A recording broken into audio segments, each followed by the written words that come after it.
Hello all of you. Good evening. Welcome to CSAR Life Science with Archaeology by Rana teacher.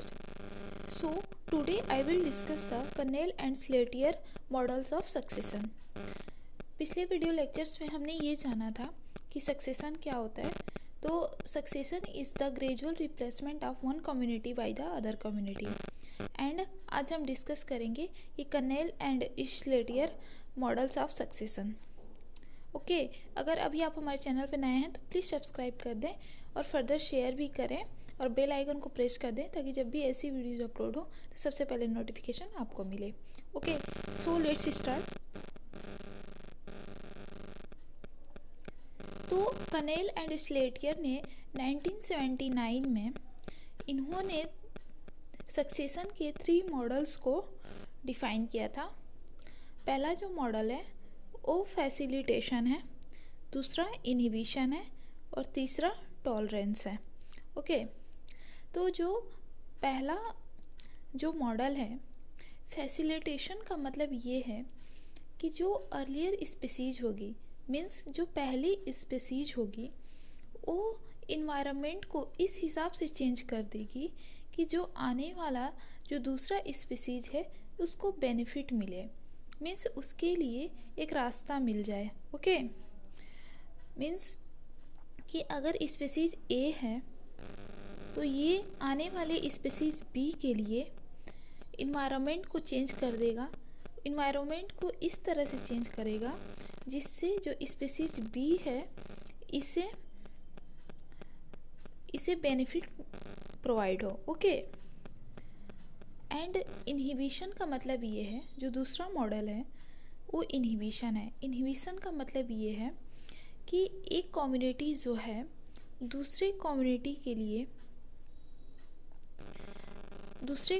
के लिए ऐसा environment change करेगी जिससे कि आने वाला जो स्पीसीज है उसको इनहिबिट, मीन्स कि उसमें इंटरफेरेंस, मीन्स कि हार्मफुल प्रोवाइड करे. ओके, मीन्स हार्म हो, एक स्पीसीज से आने वाली जो दूसरी स्पीसीज है उसे हार्म पहुँचे. ओके, मीन्स कि ये जो स्पीसीज ए है ये आने वाले स्पीसीज बी को इनहिबिट करेगा, वो इनहिबिशन मॉडल कहलाएगा. ओके, तो उसका सिंबल कुछ इस तरह से होगा. ओके, इसके बाद जो तीसरा मॉडल है वो टॉलरेंस है. टॉलरेंस का मतलब ये है कि जो स्पीसीज है आने वाले स्पीसीज को ना ही बेनिफिट प्रोवाइड करेगा और ना ही हार्म पहुंचाएगा. ओके, मीन्स ना ही वो बेनिफिट प्रोवाइड करेगा और ना ही हार्म पहुंचाएगा, मीन्स कि वो न्यूट्रल शो करेगा. किसी भी स्पीसीज के साथ एक स्पीसीज दूसरी स्पीसीज के साथ या किसी अदर स्पीसीज के साथ भी वो न्यूट्रल बिहेव करेगा. ओके, मीन्स कि कुछ इस तरह से ये जीरो जब सिंबल शो होगा मीन्स कि न्यूट्रल है. ओके, मीन्स कि टॉलरेंस मॉडल है. तो इसमें सबसे ज़्यादा मस्ट ये है जानना कि सिंबल्स, क्योंकि एग्ज़ाम में सिंबल्स को रिप्रेजेंट कर देता है और पूछता है कि ये किस मॉडल को शो कर रहा है. अगर जब भी स्पीसीज ए लिख दे और बी लिख दे, फर्दर एरो रिप्रेजेंट करके अगर उस पर प्लस चार्ज लगा देता है, मीन्स कि एक स्पीसीज दूसरी स्पीसीज को, मीन्स कि जो ए स्पीसीज है बी स्पीसीज को फैसिलिटेट कर रहा है. मीन्स फैसिलिटेट का मतलब कि बेनिफिट प्रोवाइड कर रहा है. ओके, तो ये फैसिलिटेशन मॉडल है. दूसरी बात, अगर कोई एक ए स्पीसीज है और बी स्पीसीज के बीच में अगर दोनों तरफ से एरो शो कर दे और ऊपर माइनस अगर रिप्रेजेंट करता है, मीन्स कि जो ए स्पीसीज है बी को इनहिबिट कर रहा है और बी स्पीसीज ए स्पीसीज को इनहिबिट कर रहा है, मीन्स कि ये इनहिबिशन मॉडल को शो कर रहा है. इसके अलावा जो टॉलरेंस मॉडल है, अगर कोई ए स्पीसीज है और फर्दर कोई बी स्पीसीज रिप्रेजेंट कर रहा है और बीच में एरो देके उसके ऊपर अगर जीरो से रिप्रेजेंट कर रहा है, मीन्स कि ये न्यूट्रल शो कर रहा है, मीन्स कि ये टॉलरेंस मॉडल को शो कर रहा है. ओके, तो जो कर्नेल एंड स्लेटर का जो मॉडल है कुछ इस तरह से है. एक फैसिलिटेशन है, दूसरा इनहिबिशन और तीसरा टॉलरेंस. ओके, इसको हम स्पीसीज इंट्रैक्शन के साथ भी रिलेट कर सकते हैं. अगर आप स्पीसीज इंट्रैक्शन ऑलरेडी पढ़ चुके हैं तो आप कहीं ना कहीं इसे रिलेट कर पा रहे होंगे. ओके, सो हम रिलेट करके दिखाते हैं। देखिए, जो इंट्रैक्शन है स्पीसीज़ का, सक्सेशन में भी उसका कुछ रोल है। किस तरह से रोल है कि स्पीसीज इंट्रैक्शन 3 तरह से शो होता है। मीन्स कि कोई एक ए स्पीसीज है और ये दूसरी बी स्पीसीज है, ये आपस में 3 तरह से इंट्रैक्शन को शो कर सकते हैं। या तो ये ए बी के साथ पॉजिटिव इंट्रैक्शन शो करेगा, या तो ये ए बी के साथ निगेटिव इंट्रैक्शन को शो करेगा, या फिर ये जो आपस में जो ए है बी के साथ ना ही पॉजिटिव शो करेगा और ना ही निगेटिव शो करेगा। ओके, मीन्स कि 3 तरह से अगर कोई 2 स्पीसीज हैं आपस में 3 तरीके से शो कर सकते हैं। सॉरी, अगर कोई 2 स्पीसीज है तो वो आपस में 3 तरह से इंट्रैक्शन को शो कर सकते हैं, पॉजिटिव, निगेटिव या फिर न्यूट्रल। ओके, तो जो ये स्पीसीज इंट्रैक्शंस हैं, तो स्पीसीज इंट्रैक्शन 3 तरह से होता है, पॉजिटिव इंट्रैक्शंस, निगेटिव इंट्रैक्शंस, एक न्यूट्रल इंट्रैक्शन। ओके, तो जब एक स्पीसीज दूसरे स्पीसीज के लिए इन्वायरमेंट को, जो फिजिकल इन्वायरमेंट है, कुछ इस तरह से उस इन्वायरमेंट को चेंज कर दे रहा है ताकि जो आने वाला जो अपकमिंग स्पीसीज है उसको फैसिलिटेट कर पाए, मीन्स कि उससे बेनिफिट प्रोवाइड हो, तो उसे हम फैसिलिटेशन मॉडल करें। मीन्स कि पॉजिटिव इंट्रैक्शन का मतलब क्या है कि बेनिफिशियल इफेक्ट होगा।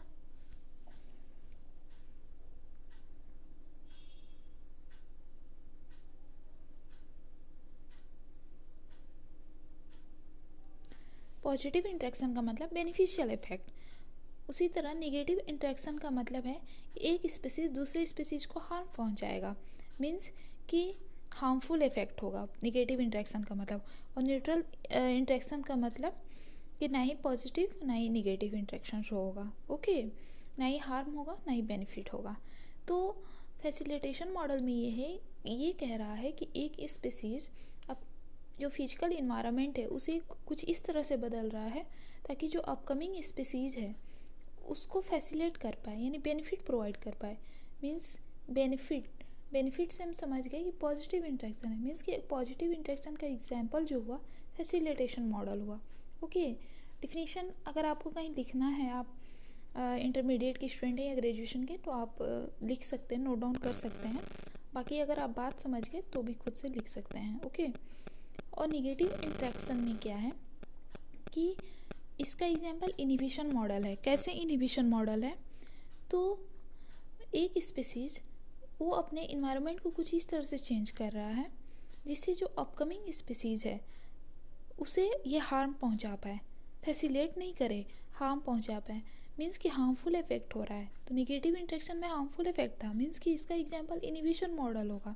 ओके, इसके अलावा न्यूट्रल इंट्रैक्शन में क्या है, न्यूट्रल इंट्रैक्शन ये कहता है कि ना ही एक स्पीसीज दूसरे स्पीसीज को ना ही हार्म पहुंचाएगा ना ही बेनिफिशियल प्रोवाइड करेगा, सॉरी ना ही बेनिफिट प्रोवाइड करेगा। ओके, मीन्स कि ये टॉलरेंस मॉडल का एग्जाम्पल है, इसमें टॉलरेंस मॉडल इसका एग्जाम्पल होगा।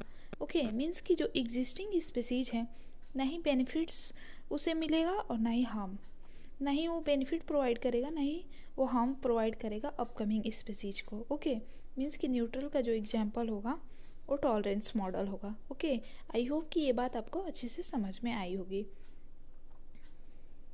इसके अलावा कुछ सिंबल्स को हम जान लेते हैं, क्योंकि ओवरऑल इसके थ्योरी से हमें कोई ख़ास मतलब नहीं है, क्योंकि जिस भी लेवल का एग्ज़ाम्स होता है उसमें सक्सेशन से अक्सर डायग्राम पे ही वो सिंबल्स को रिप्रेजेंट कर देता है और पूछता है कि ये सिंबल किस चीज़ को किस मॉडल को रिप्रेजेंट कर रहा है। ओके,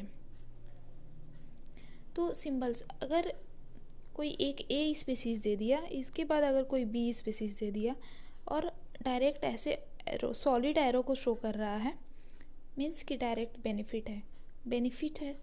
डायरेक्ट बेनिफिट मीन्स कि ये फैसिलिटेशन है, मीन्स कि ए स्पीसीज बी स्पीसीज को फैसिलिटेट कर रहा है।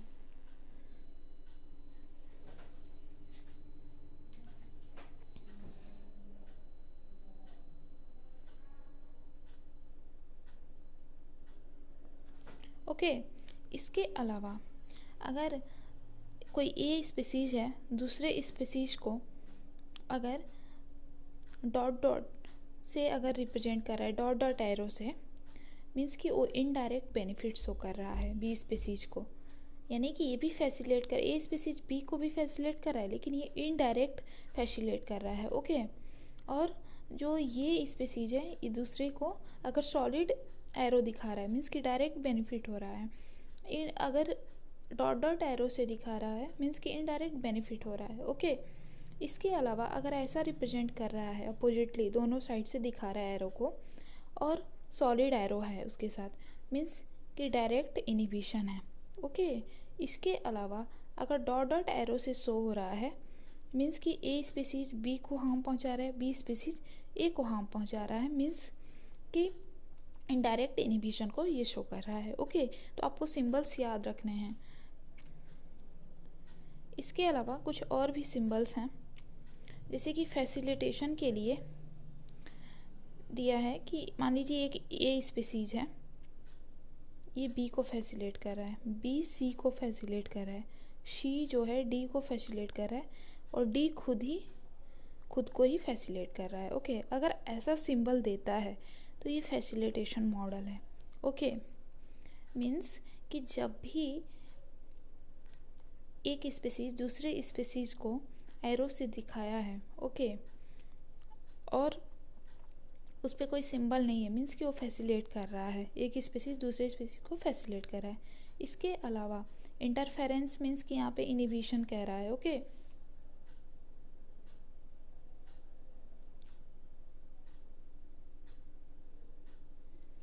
मीन्स कि एक जो आप फिगर को देख के ही समझ पा रहे होंगे कि ये इनिबिशन को बता रहा है। ओके, अगर दोनों साइड से एरो है मीन्स कि जो ए स्पीसीज है बी को हार्म पहुंचा रहा है और बी ए को, उसी तरह बी यहाँ पे डी को पहुंचा रहा है और डी बी को पहुंचा रहा है, उसी तरह ए जो है डी को और डी जो है ए को हार्म पहुंचा रहा है, मीन्स कि इनिबिट कर रहे हैं एक दूसरे को। तो ये इंटरफेरेंस है। अगर ऐसा एरो अगर सिंबल देता है तो ये इंटरफेरेंस मॉडल है। ओके, इसके अलावा टॉलरेंस में, हाँ, टॉलरेंस और फैसिलिटेशन में कभी भी कंफ्यूज नहीं होना है। अगर कभी कभी क्या करता है ना कि ये जो फिगर है और ये जो फिगर है सेम एक ही साथ दे देता है और पूछते हैं कि कौन सा फैसिलिटेशन का है या फिर कौन सा टॉलरेंस का है। तो एक बात याद रखनी है, अगर एक स्पीसीज से एक ही एरो शो हो रहा है सीरियल नंबर से सक्सेशन में, तो वो फैसिलिटेशन ही होगा अगर उस पर कोई एरो नहीं दिया है तो। ओके, और टॉलरेंस में क्या है, ये एक ए स्पीसीज है, ये बी को ना ही हार्म पहुंचा रहा है और ना ही बेनिफिट प्रोवाइड कर रहा है। ओके, इसके अलावा ये जो बी स्पीसीज है ये सी को भी ना ही हार्म पहुंचा रहा है, ना ही बेनिफिट प्रोवाइड कर रहा है और ना ही ये डी को पहुंचा रहा है हार्म या फिर बेनिफिट, इसको भी नहीं प्रोवाइड कर रहा है। मीन्स कि अगर एक स्पीसीज से एक से अधिक एरो दिखाए गए हैं, मीन्स कि वो कह रहा है कि बी जो कह रहा है कि हमारी जगह पे सी भी आ सकता है, डी भी आ सकता है। ऐसा नहीं है कि सिर्फ वो डी को सपोर्ट कर रहा है या फिर सी को, ये किसी को सपोर्ट नहीं कर रहा है, क्योंकि इसमें टॉलरेंस में यही था कि नहीं ये बेनिफिट प्रोवाइड करेगा, नहीं ये हार्म पहुंचाएगा किसी को। ओके, तो बी कह रहा है कि मेरी जगह पे सी भी आ सकता है, डी भी आ सकता है। मीन्स कि अगर एक स्पीसीज से कई सारे एरो निकले हैं मीन्स कि वो टॉलरेंस को हमेशा शो करेगा। अगर एक स्पीसीज से एक ही एरो दिखा रहा है सीरियल नंबर से सक्सेशन में तो वो फैसिलिटेशन होगा। तो इस फिगर में और इस सिंबल में आपको बिल्कुल भी परेशान होने की ज़रूरत नहीं है, थोड़ा सा बस माइंड को सेट करना है। ओके, और कभी कभी सिंपल भी पूछ लेता है कुछ इस तरह से,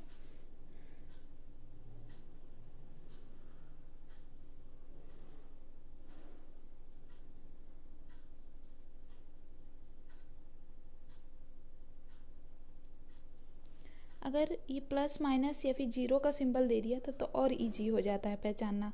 अगर नहीं दिया है तो परेशान होने की ज़रूरत नहीं है, कुछ इस तरह से ही सिंबल्स को रिप्रेजेंट करेगा। ओके, आई होप कि ये जो वीडियो लेक्चर्स है आपको समझ में आया होगा। अगर वीडियो अच्छी लगी हो और समझ में आया हो तो प्लीज़ जाते जाते लाइक भी कर दीजिएगा और सब्सक्राइब भी करिए और अपने फ्रेंड सर्कल में ज़्यादा से ज़्यादा शेयर करिए।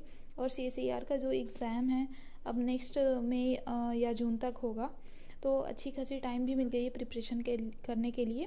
सो परेशान नहीं होना है, हैप्पी रहिए, मस्त रहिए। Thanks for watching to this, thank you so much.